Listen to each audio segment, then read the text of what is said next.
There is a pattern hidden in history that governments do not want you to recognize.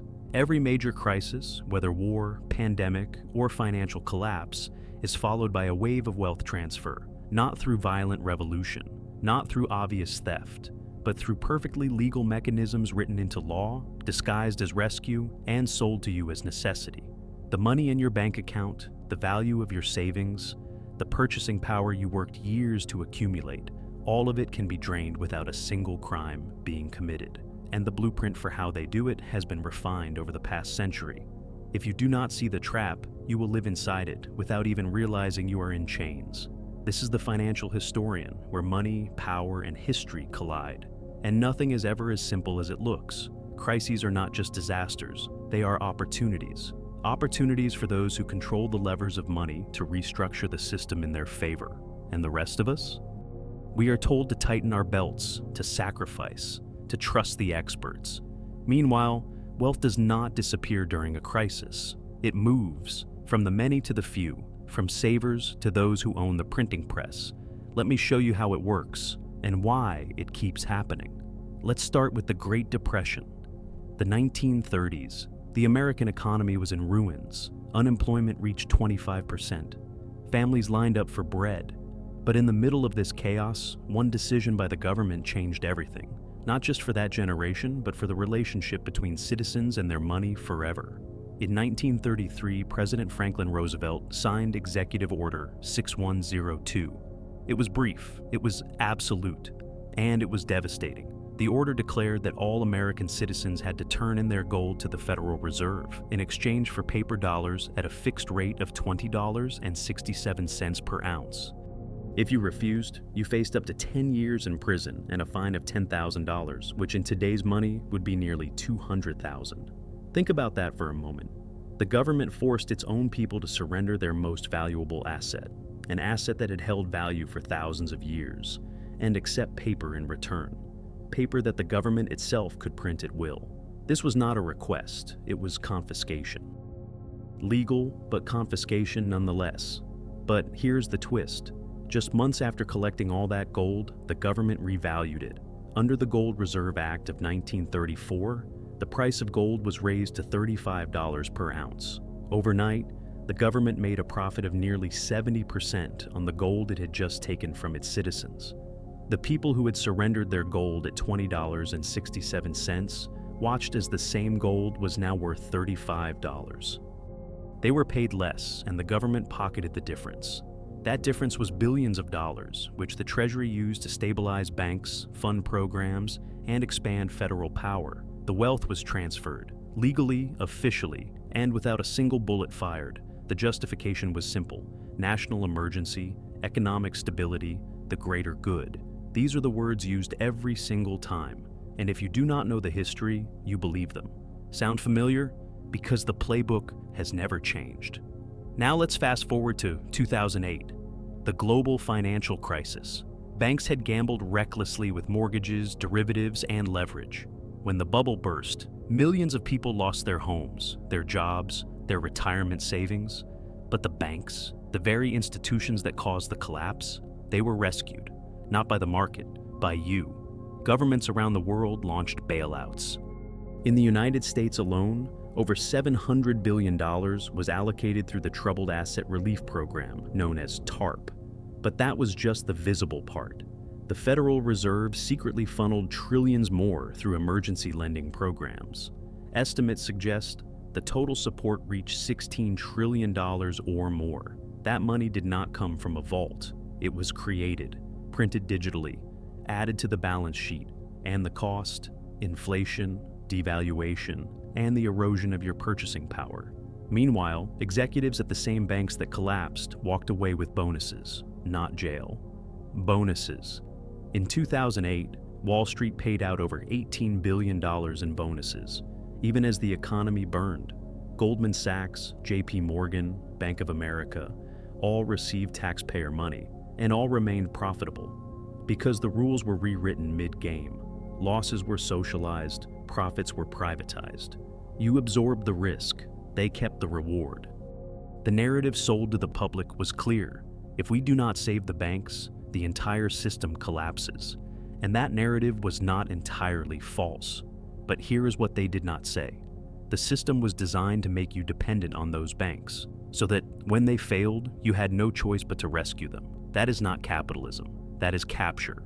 And it happened again, just over a decade later. In 2020, the COVID-19 pandemic arrived like a hurricane. Lockdowns, business closures, unemployment spiked. And once again, governments responded with unprecedented money printing. In the United States, the Federal Reserve expanded its balance sheet by nearly $5 trillion in a matter of months. The European Central Bank, the Bank of Japan, the Bank of England all did the same. Central banks around the world unleashed a flood of liquidity. Stimulus checks were sent out. On the surface, it looked like help, and for many, it was. But here's the part that matters. While you received a one-time check for $1,200, or $2,000, or even $3,000, corporations and financial institutions received trillions. And that money did not sit idle. It flowed into assets, stocks, real estate, commodities. Between March 2020 and the end of 2021, the stock market soared. The wealthiest individuals on the planet saw their net worth grow by over $2 trillion. Meanwhile, inflation began to creep in. Food prices rose, gas prices rose, rent rose. Your stimulus check was already being eaten away by the rising cost of living. And the wealth you thought you were being given, it was being taken from you in real time through currency debasement. This is the invisible theft. You cannot see it happen.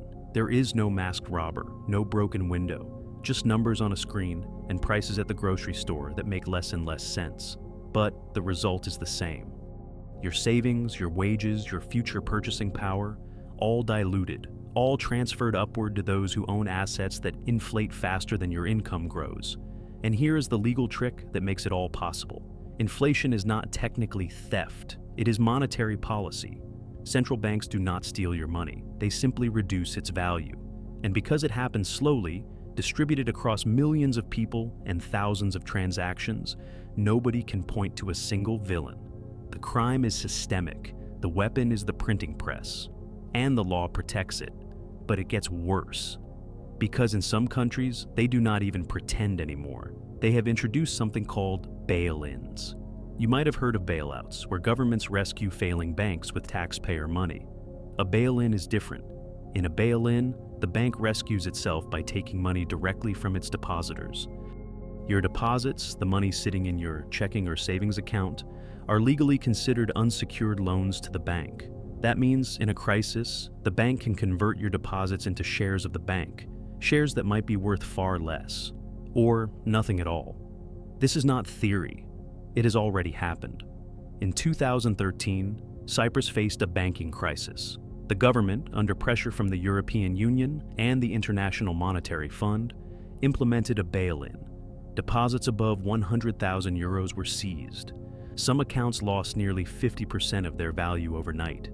The people affected were not criminals. They were business owners, retirees, ordinary savers, and it was all legal, written into the restructuring agreement, approved by regulators. Since then, bail-in legislation has been quietly adopted across the European Union, the United States, Canada, Australia, and other developed nations. The legal framework is in place. If your bank fails, your money can be used to save it, and there is nothing you can do, because the law says so. Notice the pattern. Whether it is gold confiscation in the 1930s, bank bailouts in 2008, money printing during COVID, or bail-ins in Cyprus, the structure is the same. Crisis creates urgency. Urgency justifies intervention.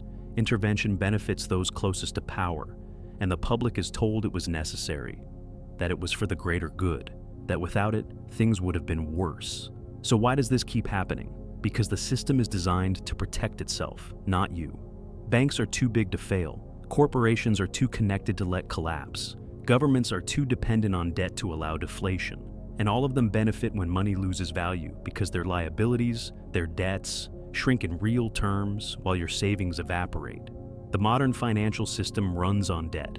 Governments owe trillions. Corporations owe trillions. Households owe trillions. And that debt is only sustainable if the currency it is denominated in loses value over time. Inflation reduces the real burden of debt. It rewards borrowers and punishes savers. And guess who the biggest borrower is? The government. So, when they print money, when they devalue the currency, when they inflate away your purchasing power, they are not making a mistake. They are following the script. A script written decades ago and refined with every crisis. Because every crisis is an excuse to expand the money supply, to increase government control, and to transfer wealth from those who earn it to those who control the system. This is not conspiracy. This is structure. The rules are written in plain sight, in central bank charters, in emergency powers legislation, in international agreements. You just have to read them. And most people do not. Most people trust. And that trust is exploited every single time. So, what can you do? First, understand the game. Your savings in a bank account are not safe from inflation. Every time a crisis hits and governments print money, your wealth loses value. That is not paranoia. That is math. Second, diversify your wealth. Do not keep everything in cash. Gold, silver, real assets, productive investments, these survive when currencies fail. They are better than blind faith in a system that rewards insiders and punishes savers. Third, educate yourself. Financial literacy is not taught in schools. It is not in the interest of the system for you to understand how money works, because if you did, you would ask uncomfortable questions. Fourth, be skeptical of narratives. Every time you hear that a bailout is necessary, that printing money is the only option, remember history. Remember 1933. Remember 2008. Remember 2020. The playbook does not change. And finally, protect your time and energy. The most valuable things you own are not denominated in currency. They are your skills, your knowledge, your relationships. Those cannot be printed away. Those cannot be confiscated. Crises do not destroy wealth, they transfer it. From the uninformed to the informed, from the powerless to the powerful. And every generation learns this lesson too late, after their savings are gone, after the crisis is past. You do not have to be a victim, but you do have to wake up. You have to see the pattern. The next crisis is already being prepared, not by conspirators, but by the structure of the system itself. A system that depends on inflation, on debt, on expansion. A system that cannot survive without periodic resets, and every reset costs you. History does not repeat exactly, but it rhymes. The financial tricks of 1933 are still being used today. The bailouts of 2008 set the precedent for 2020. When the next crisis comes, and it will come, you will hear the same words: emergency, necessity, stability. And once again, wealth will be transferred. Unless you understand how the game works, the choice is yours. Stay inside the system and hope for the best. Or step outside, educate yourself, and protect what you have built. Because they are not going to protect it for you. They never have, and they never will. If this opened your eyes, hit subscribe. This is Untold Financial History, where the past reveals the traps of the present. And if you understand history, you will not become its victim.